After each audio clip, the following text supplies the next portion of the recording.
What's something that people out there for the first time might be surprised about? Probably when you're leading out those big bulls, because they're big and they're strong and whatnot, and mean and whatever. You catch them, tie them down, tie them to tree for a day. If they're real big, 2 days. But when you get to leading them, at first it's pretty hairy because you get them off the tree and snub them up to your horse. At first it gets pretty hairy because he's wanting to hook you and whatever. But what probably amazes people more than anything is after you get these bulls to lead, and the main thing is you want them to become buddies with you. Mm-hmm. You want your horse, you and the bull to become buddies. And there's a spook man that's in the back, and he's the guy that stays way back. You want that bull to keep your eye on him way back there, like he's the bad guy.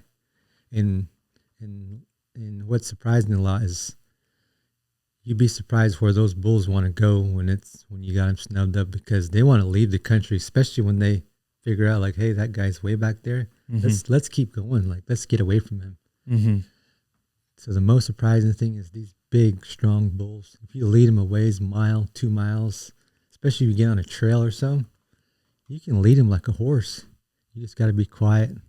They're snubbed up to your horse, and then they're looking around and stuff, but they're looking for the guy way back there. Yeah. You can, after a while, you can undally. You can kind of like play with them. Like they don't even know they're getting led, because they think, hey, this horse is my friend, and we're leaving the country. We're getting out of here.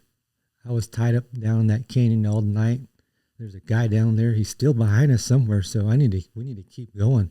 So they stay with you. You can take them up some steep trails, or down, and then they just follow you after a while. Like, they're just. So how do you tie them up to the tree? First thing you do is when you rope them, tie them down. You don't ever really want to drag them when they're up on their feet, because it kind of teaches them a bad habit. In Arizona, there's a lot of trees. There's brush, mesquite everywhere. So there's always a tree nearby. So first thing you do is get them to a tree as however you can, drag them on their belly. And then you just get them a foot away, and then most of them have horns. Go around the horns, around the tree, back to the horns, and tie whatever knot you want. A lot of bowling knots and half hitches. And then just let them get up after that, and they just stay a foot away from that tree all night. You got to kind of trim the tree up a little bit where it's nice. They got a place they can go around it. So it's one just loop around the tree, so it's loose, so they can go all the way around the tree, and then it's around their horns, and then their head gets real tender. Yeah, it does. I mean, I guess that's what. I was just assuming maybe that's why you leave the big ones 2 days. Yeah. Okay. It kind of puts the handle on them, like, hey, there's a rope on my head, and then it kind of gets them broke a little bit. Uh-huh. It's like tying up a colt. Tying a colt up for the first time. Like, after a while, like, hey, we're tied. We know we hit the end of it, and that's you bet. That's it. So that would probably be the most surprising thing, is how amazing those big, mean, monstrous bulls will lead after a while. What's the biggest one you've led? Trying to think.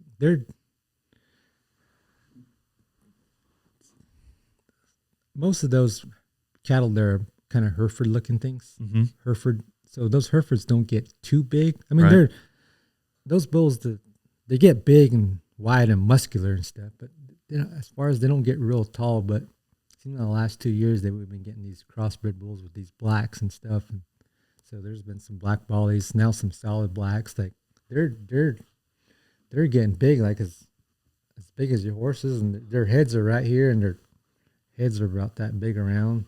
I mean, they'll be you've 1,600 pound.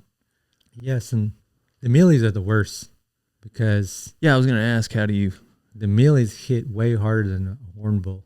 Really? Yeah, because these horn bulls, they got these big horns their whole life, so they know where the tips are. So when you do catch them, the first thing we do is we cut the horns off. Uh-huh. So then we tie them to the tree. So the next day, or whenever you're going to lead them, they think they have horns, so they'll try to They'll check up too early. Yeah, but they think they're using the tip, but the tip's not there no more. So they're actually missing you. Yeah. But those muleys, their heads are hard, especially those really nice, smooth ones. They look so soft and whatever. Those ones are the ones that hurt because they know where their head's at. Yeah. And then they go sideways in your leg like that. Oh boy, those are the ones that hurt the worst. Do you just usually for the first bit you just ride with your leg up? However you need to. Yeah. However you need to. You wear like a kick pad like a pickup man? That's a good idea, but no. Yeah. They would tell you ain't no cowboy. No, I don't care. I would use one, but it's just you're in the moment so much that you kind of almost forget till it's time. Like, oh dang, I wish I had some. Yeah, but those muleys are the worst. They know exactly where their head is, and they just. You probably use a different saddle too, or gear because now all the right side has blood all over it. Yeah, that's a bad part about taking cool pictures and stuff like that. It's always looks bloody and doesn't look that good, but. Yeah. How many do you think you've let out? I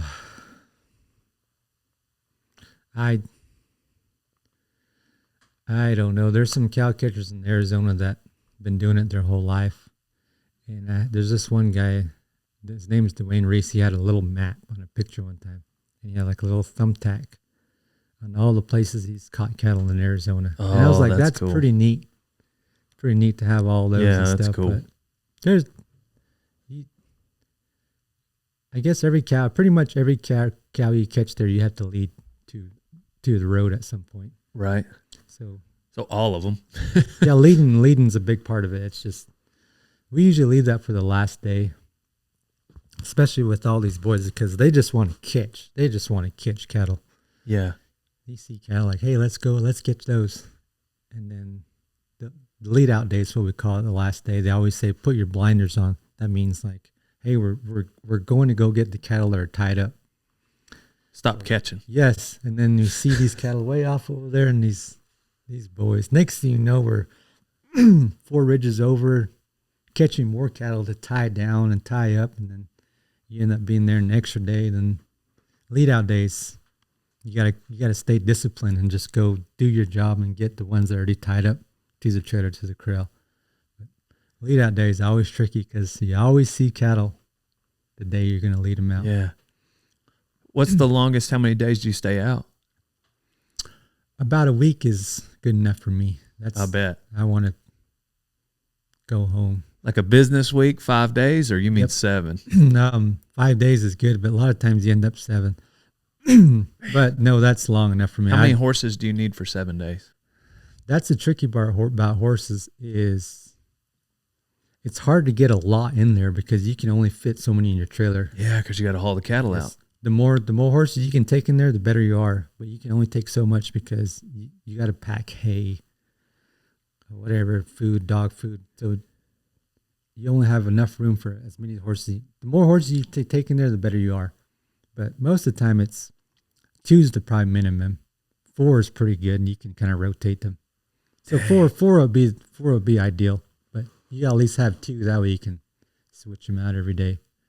The reason I asked earlier, whenever you were roping bulls at them PBRs, do you take your ranch horses or your rodeo horses? Because I figured those ranch horses will be pretty catty at getting away from a bull. They've been out in the desert, like if you're roping Mavericks. Those lead horses, the best lead horses are the ones that just kind of slower, bigger, just really not want to get away from nothing. So those are the ones that like to they don't mind getting hit on. You don't want to really take those really touchy ones because they get kind of hit on a lot, and those are the ones that don't like it. Yeah. But no, the PBR deal is different. You want to have one that want to get away, and then those lead horses, you want one that's like a tank.